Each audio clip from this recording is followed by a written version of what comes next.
Welcome back to Apex Sci-Fi. In the fringes of the Ophiuchus sector lies a world that shouldn't exist. Crisval is a planet where the biology is not carbon-based but silica-based.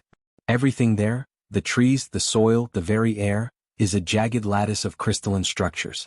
At the heart of this world sits the palace of King Alaric. Alaric was once a human explorer who discovered a symbiotic crystalline organism. Instead of letting it kill him, he merged with it. Now he is the Crystal Monarch. His skin is harder than diamond. His blood is liquid light. He is immune to heat, cold, and vacuum.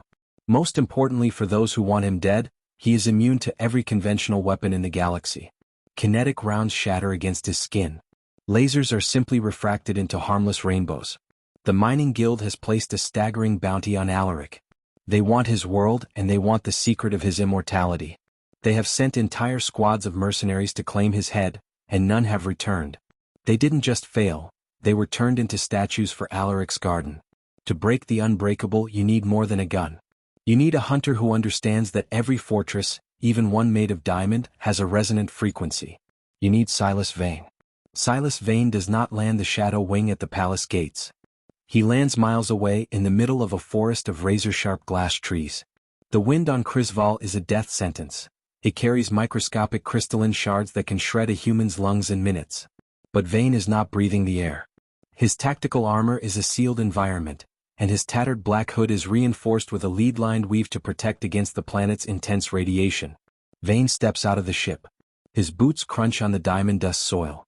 He is a shadow in a world of blinding light. He carries a long, heavy case on his back, a weapon he built specifically for this contract. He doesn't carry a rifle.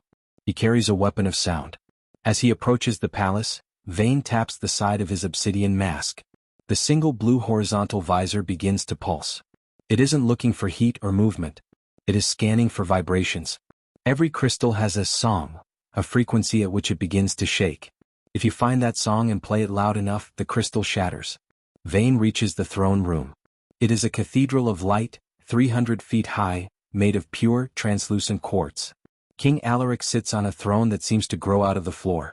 He stands 7 feet tall, his body a masterpiece of sharp edges and glowing internal facets. He doesn't wear armor because his body is armor. Another hunter, Alaric's voice echoes, sounding like two mountains grinding together. Do you wish to join my collection? My garden is missing a man in a black hood. Vane doesn't answer. He stays silent as he always does. He unslings the heavy case from his back and plants it into the crystalline floor. He opens it to reveal a set of 4 high-intensity sonic emitters. Alaric laughs. The sound causes the walls of the palace to ring like a bell. He raises his arm, which shifts into a massive blade of obsidian-colored crystal. He lunges at Vane with the speed of a falling star. Vane moves. He is not as strong as the king, but he is faster. He slides across the slick floor, the ceramic plates of his armor sparking as they hit the quartz. He activates the first emitter. A low-frequency hum fills the room. It is a sound you feel in your teeth more than you hear with your ears. Alaric stumbles. For the first time in centuries he feels a tremor in his own skin. What is this? The king roars. He swings his blade arm, smashing one of the pillars of the throne room into a million shards. Vane activates the second and third emitters. The frequency climbs higher. The sound becomes a piercing shriek that would burst the eardrums of a normal human.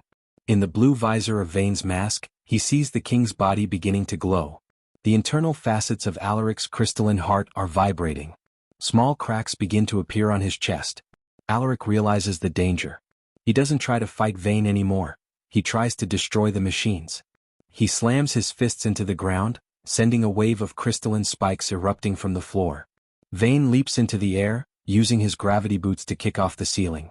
He hovers for a split second, a dark ghost against the white light, and fires a specialized disruptor bolt from his gauntlet. The bolt hits the floor near the 4th emitter, completing the circuit.